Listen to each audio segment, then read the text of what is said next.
अविका मराठी. शिकणं आता सोप्पं आणि मजेदार. कविता क्रमांक 1. सोन सोहळा.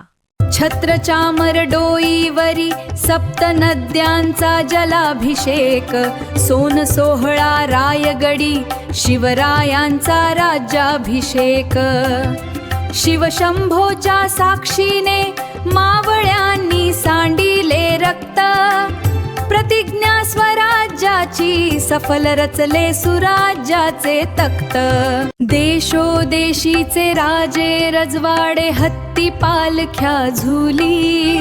सिंहासनावर विराजित शिवरायांची सुवर्ण तुली. आनंद अवघ्या रयतेला स्वराज्याचे स्वप्न झाले पूर्ण. जिजाऊंच्या नयनी आनंदाश्रू शिव छत्रपती अवतीर्ण. अस्मिता महाराष्ट्राची शिवतेजाने झळा.